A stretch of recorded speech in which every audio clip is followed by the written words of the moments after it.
You're listening to LinkdAM.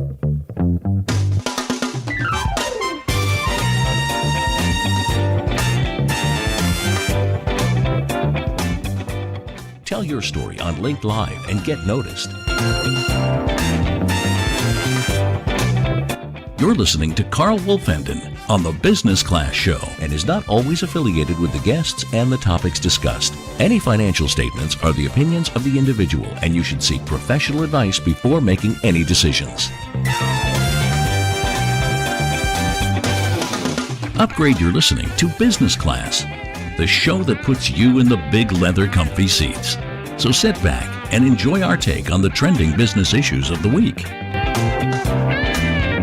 Howdy, folks. Here he is, the Texas Brit, the guy with the stiff upper lip, filling his 10-gallon hat and his cowboy boots, Carl Wolfenden. Good morning, and welcome to Business Class News. And I am so stoked about my next guest. I really am.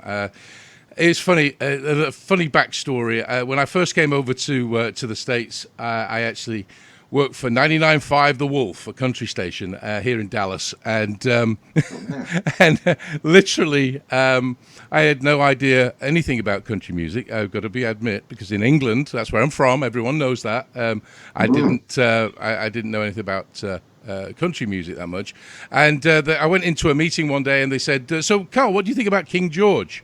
And of course, I thought they were talking about the royalty in England, and I had no idea that was George Strait. So that was kind of my intro into country. But then I actually got so in sort of wrapped up in it. It was fantastic. And of course, my next guest is a recording artist that had a fantastic hit in 2006, I think it was, Turbo Twang. And he's gone on from there and risen to the stardom. And of course, that's Wayne Warner. And Wayne is going to be joining me this morning to really go over his book that he published, and it's called Backstage Nashville. It's a very, very intriguing book about his experience and his vision of what happens when you go through that journey of being an artist. I mean, the listeners already know that I've been in the music, the radio business for a long time, and we used to do a thing called the story behind the music, and this fits in beautifully with that. And so, without any more sort of waffle from me as such, because I'm a good English talker here, I'm going to bring Wayne on. Wayne, thanks for joining me this morning, mate. It's really good to have you on. Carl, it's a pleasure to be there on Business Class News with you. I'm a fan of yours, and I've been to the Wolf in Dallas, actually. Fantastic. And so it's just a pleasure to be there with you from semi quarantine, and there in your virtual office. And welcome to my studio. And we're waiting for you to show up and do some vocals. I got your cowboy hat. Oh, I tell you, I rock it. I rock a cowboy hat. I really do. And I know that you're a James Bond fan, and so we got all these fancy knobs here that do all these magic things. It could make you sing if you can't. So I'm ready for you to come sing on my new record and make me sound better than I do, actually. Oh, so, you such a flatterer. Thank you so much. So anytime, man, you guys are doing some great things and some great segments, some timely things. And so, yeah, I'm just honored to be with you, Carl. Well, I appreciate it. And I appreciate all the nice things you just said. And it's one of those, you said, in this unusual time, music artists are really, going through it at the moment, because a lot of the live venues, of course, are shut down. And a lot of the revenue stream that the artists have when they're trying to make it, it's been closed off from them. So, I mean, there's a lot of online concerts, I know, but at the same time, they've got to keep going. They've got to keep going. And I think your perspective in the book, Backstage Nashville, is really, really intriguing, because I remember because, again, as I said, the story behind the music was a feature where I used to go out and I used to, interview indie bands, people that were just trying to make it. And I used to say, look, let's listen to the song and what's the story behind the song. So, and then that's so interesting. Well, it is because, you as a songwriter, there's a reason why you wrote that song. And when you listen to it and you put it all together, then it's a great sounding song. I mean, Turbo Twang was an amazing hit, but at the end of the day, there was a reason why you wrote that, and you wanted to get that out there. Right, and the backstories are always so interesting. One of the things I write about in the book, and you know this very well, Carl. I used to hang out at the Opry. And backstage at the Opry, I always thought is where the cameras needed to be. To me, that's where the show was. The camaraderie, as you know, among the artists, and everybody just jamming in each other's dressing rooms, and the songs just being played back there was just an amazing thing. So I love the story behind the music theme. I just think that's an amazing thing, and there is such a camaraderie among, certainly in country music. That's where I see it. I hope it's that way in every genre. I got a chance to work with a few people in other genres of music. Bonnie Tyler joined me on my last record, and what a hoot that was for me. I've worked with several country artists, and that's always been a thrill. But to work with a pop icon and somebody who I admire so much was just another thrill. So it does seem to be that way across the board, the camaraderie and just everybody just rooting for one another.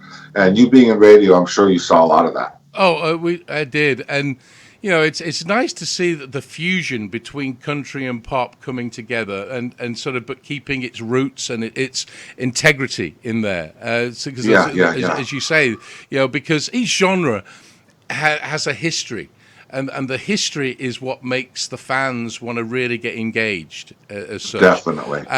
But when you do a fusion of genres, you bring those two fan bases together, and that really do. If it's done properly, it's very powerful, very powerful.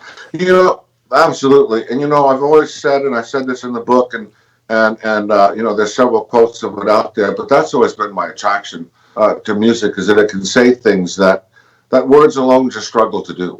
Yeah. And so that's one of my attractions to songwriting, is that I've always been one that had a lot to say, but always struggled somehow to do it.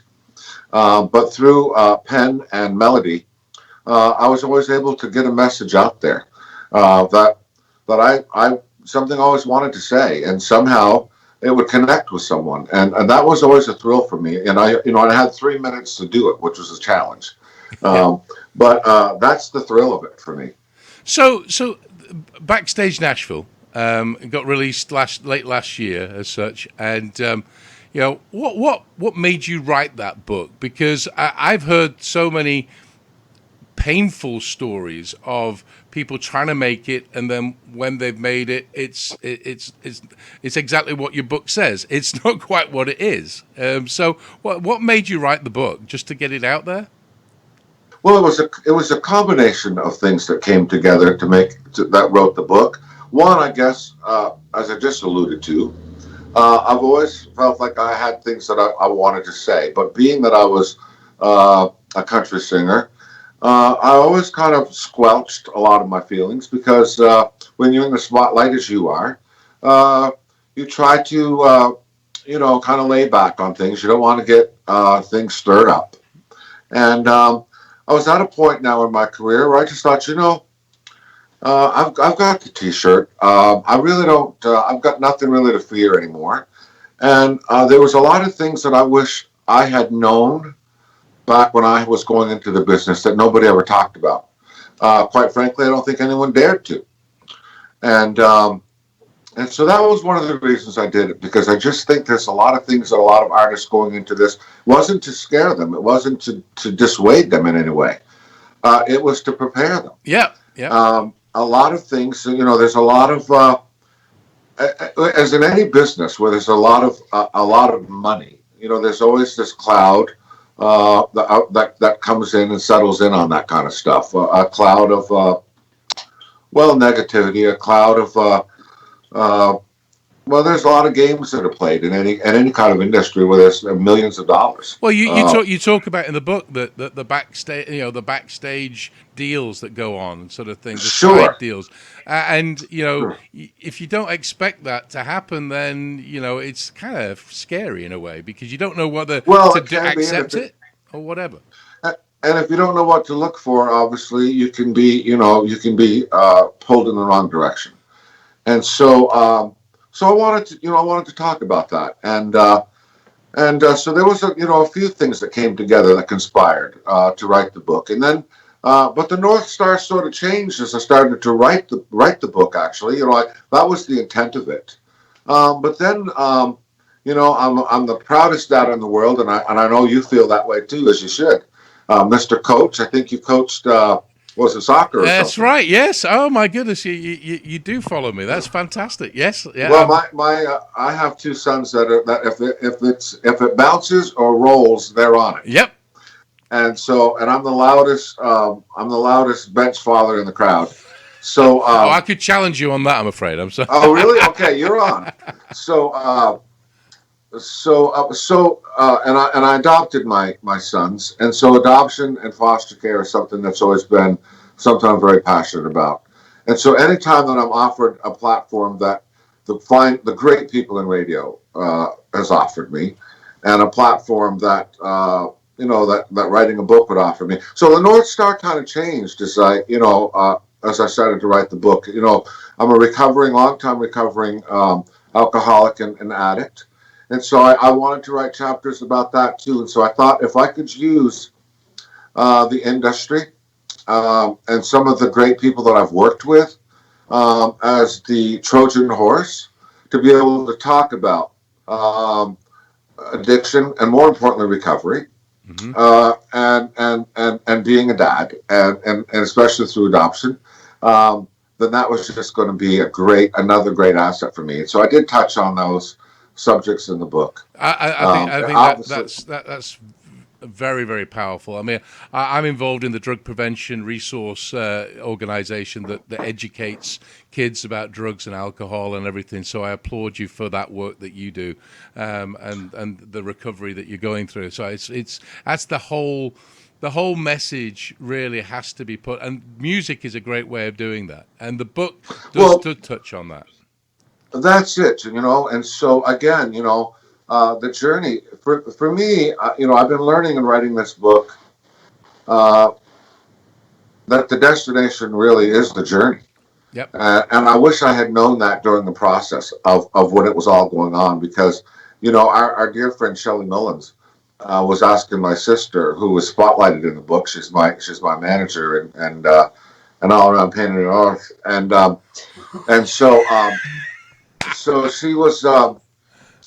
Shelley was asking for some old footage, and Juanita was showing me some of it, and I was on a stage. I was seeing myself on a stage somewhere, and I was saying, "Gosh, it's so great to be here," and wherever it was. And I said, "I didn't ever know we were there." Right. And that's the one thing that I'm going to do different this time around. I'm going to enjoy it. We're working on a new album. And I'm going to make the journey the destination. I'm not going to, that was just a blur.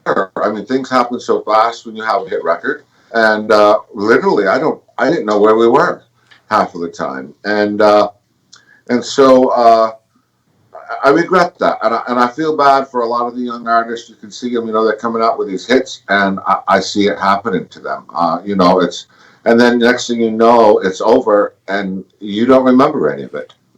And so I regret that. So I'm really having a really good time this time around, and that's my goal, is to do exactly that. That's the one good thing about getting older, is you have the past as experience to guide you.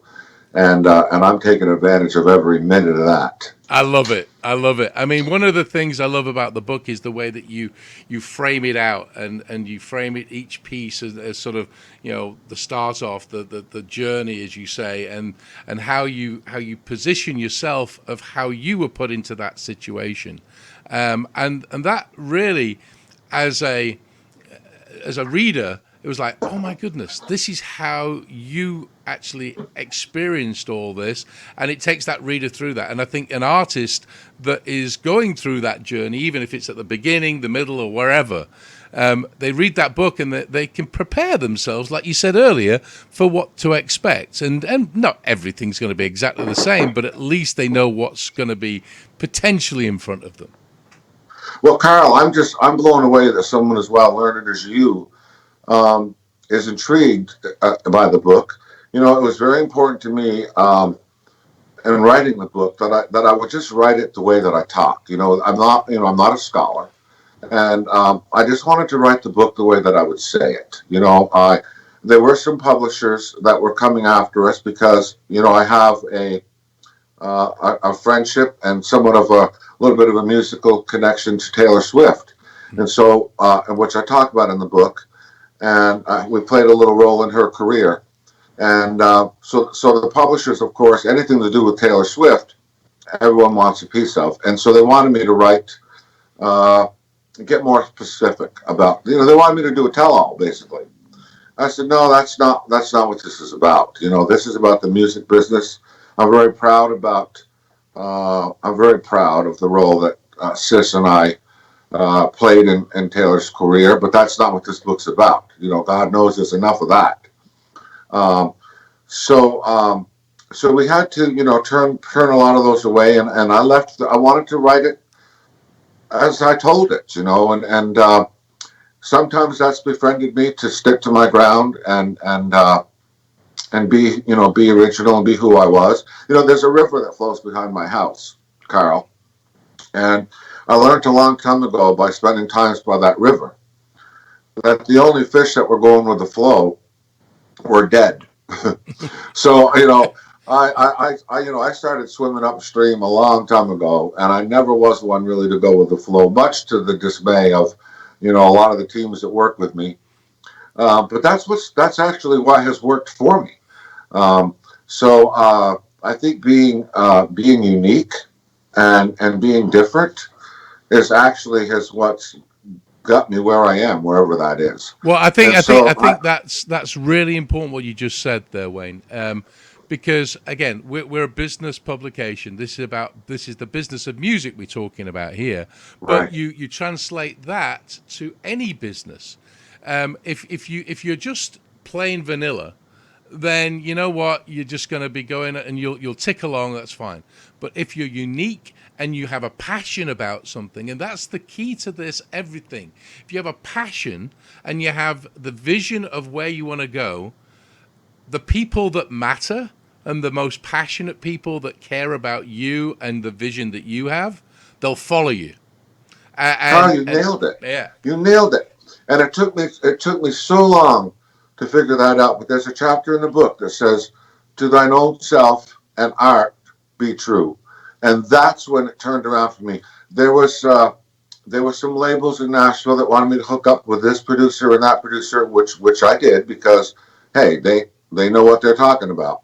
And they were the ones making all the hit records, and I used all the same musicians that you were playing on the radio. And that record came off, amazing. It sounded, squeaky clean like every other record you were playing on the radio. And Carl, I hated it. There was nothing about that record that was me. Yep. And my biggest fear is that they were going to put it out, and that we'd have a hit, because I thought, man, I don't want to be that guy. Right. So thank God we didn't put it out. And then I went and made my record. And Carl, the labels came after me. Yep. They were wanting. We didn't go knocking on doors. They were coming after me.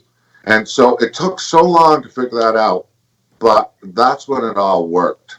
And so I would recommend to anyone out there, and as you say, in any business forum, in any business arena, obviously, yeah, to find their niche and stick to it. Um, my biggest asset for me is knowing what I'm not, and knowing what I'm not good at, and there's a lot of that, But there's this tiny little narrow thing that I just happen to be. I don't know what it is, and I'm glad because I'd screw it up, but Yeah. I know what it isn't. You know what I mean? And so and a lot of times, people who work with me say, Wayne, you got to do this, you got to do that, and I'm like, no, that ain't happening. That may work for all the other people you've ever worked with, but that ain't going to happen here. And when they finally realize that, um, then everything works. But Fortune has always smiled down on me with a great team. You played all the Harold Shedd records. Um, Harold Shedd, for some reason, Harold Shedd, and you will know all the people he produced. You played them all. He discovered and produced Alabama. Um, Billy Ray Cyrus, Shania Twain, Toby Keith, the Headhunters. Many of the people he was laughed at because they said these people aren't going to make it. This is a joke. When Billy Ray Cyrus came into town, that was the time of George Strait, of of uh, of Garth Brooks, of Alan Jackson. It was the cowboy hats and the belt buckles the size of Texas, and along comes Billy Ray Cyrus, with his cut off T-shirt and his long mullet. And Harold said, "I'm going to make this guy a star," and everybody laughed at him, and you know the rest of the story. Yep. Several radio stations said they're never going to play that song, and believe me, they did. And Harold, for some reason, took a liking to the guy who swam up the stream, and and that's how it worked. And next thing I knew, I was signed to Atlantic Records, but Turbo Twang. It was still a huge dance hit. Oh, it I is. still It get is. mail from all over the world with that thing, and so it's been quite a journey, quite an experience. And that song, I'll confess to you because you're my friend, and I know what your demographic is, so I love them too. And I'll confess to you, it's one of my least favorite songs I ever wrote. Um, but I'm so grateful to it because it's got me here. It's got me to people like you, and so it's been a lot of fun. Well, I It's mean, been I a lot think. of fun. But I'm really anxious for you to come sing on this new Oh, record. I tell you, I'll do it. I'll do it. I mean, we can do it remotely. I mean, I Sure. can sing my set, and then just you can mix it in. It'd be perfect. Great. We'll get you, and we'll get Shelly, and we'll rock it. Fantastic. I can see it now. It's a number one hit. And the perfect. But I'm amazed by the mail I'm getting from the book. I've always connected with people through 3-minute digital format. Yep. Hmm. Um, but to connect with them, Carl, on this whole different level now. I mean, you're connecting with people now through this forum, but they're getting to know you more personally. Uh, I never had that experience, other than, I'd get a letter saying, we used your song, we played your song at our wedding or at our graduation, and man, how cool is that? But now I'm getting these letters and saying, I love sobriety. Hey, we adopted a child, or I'm in the music business and I'm an independent, and I'm thank you so much for celebrating independence now with us, and um, they're just getting. I'm just getting to people are writing, they're sharing their stories, such deep personal stories with me, and it's an amazing thing. And one of the things about this quarantine is I'm actually able to connect with people. I have the time to actually sit down and connect with people in a way that obviously we don't always have time, sadly. And so, but the book has opened up that whole new uh, way of connection for me that that was something I hadn't thought of, and that's been a really neat thing, a really neat side gift to it. Um, I had hesitations about writing a book. You read the book, so I'm kind of a minus the billions of dollars. I'm Howard Hughes. I'm kind of a hermit, and but but I started writing, and next thing I knew, I looked looked up and the book was done. And so, and I'm just amazed at the reviews. I'm amazed at the people's response and the connections that it's making. And I hope it can, I hope it can enlighten a lot of people and on the business. And I'm always glad to celebrate mother country music, and I'm so proud to be invited under her umbrella for sure. That is fantastic. Yeah, no, I mean, unfortunately, we're coming up to the end of the segment, but I think I want to go into more detail. I think I'm going to have you back on because I want to talk about the non-profit stuff that you do. I think you Dave Thomas is foundation. You work a lot with them, and you did, of course, God Bless the Children event. And Everest of my career. Oh, absolutely. I mean, that was amazing. But unfortunately, we haven't got time to talk about it today. But I want to get you back on so that we can talk about that and the impact that had. Glad to. But you've got you mentioned it earlier. You've got a song. You've got an album coming out. It's sort of, is it later this year or next year? How's that? Can you give us a little bit of insight of what that's about?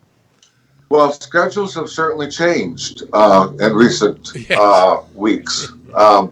We were supposed to be in Nashville on the studio now. We are doing some remote work with it now. We've got most of the album done, but things have been put on pause here for a little bit. Yeah. But we are just starting to work remotely on it, and so I'm very excited about this album. It's we brought in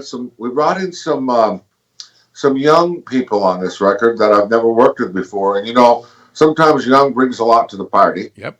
And so I'm really excited about it. It's, it's every artist, I think, thinks their newest album is the best. But I'm very proud of this album. And I always have guest artists, and I'm working on that. So it's really interesting because I've never really worked, a book before. And now I've got the album, and so it's like, how do we, make all this work? Right. But again, I've got a great team, and you know some of the people I'm working with, and so I'm fortunate to smile down on me with these great people, and Sis keeps everything flowing, and I'm so glad you got to meet her, and so yeah, and people like you, I have just been so amazing. I'm so blessed.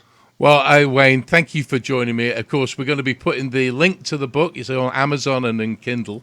You can get hold of it, and I'll put the link on the website. Of course, that's where the interview is going to be placed, and we'll put it out on all the different podcasts. We'll take the audio of this as well and put it out on podcast as well. So thank you, Wayne, for joining me and spending the time. Well, and to all of your fantastic listeners, thank you if you've hung with us this far, and to any of them out there who are first responders or nurses or doctors or truck drivers, thank you so much for what you do, and we so appreciate you. And to all the rest of the country out there who are soldiers in this battle, thank you, and stay safe and stay well, everybody. And Carl, thank you so much. I appreciate you. And you stay well also, and I look forward to seeing you again. Fantastic. Thank you, Wayne, and that was very well said. So appreciate you joining me. So, of course, that was Wayne Warner, a recording artist and superstar. And, of course, hey, I'll be on his next album, of course. I'll be that guest artist that he was talking about. No, but that was great. I mean, that book, I'm going to put the link on the website. Of course, it's called Backstage Nashville, and it's a great read. And I've got a huge connection with the guys, with a lot of indie bands and a lot of artists and a lot of country sort of up and coming, artists, and they need to read it. They need to read that book, and because it really does set the scene. So appreciate it. And as always, to all my viewers, listeners, and readers out there, you have fun, be safe, and be successful. Goodbye. It's turbo twang. Oh yeah.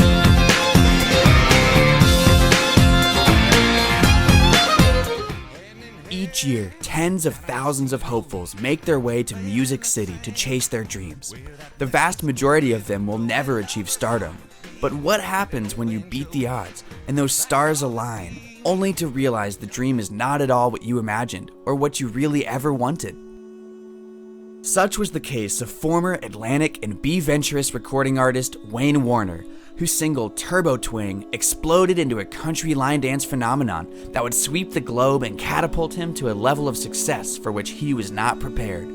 Wayne Warner's recently released autobiography, Backstage Nashville, an undisclosed story of a major label recording artist, pulls back the curtain on the music industry and provides a rare, behind-the-scenes look at life in the country music spotlight, intimately told from a recording artist's point of view.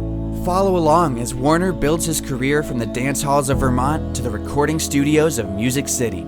Feel the thrill of working alongside megastars like Taylor Swift, Bonnie Tyler, and Billy Ray Cyrus, and the fear as hundreds of fans rush the fence, and brace yourself for the handshake backroom deals that will forever change your career.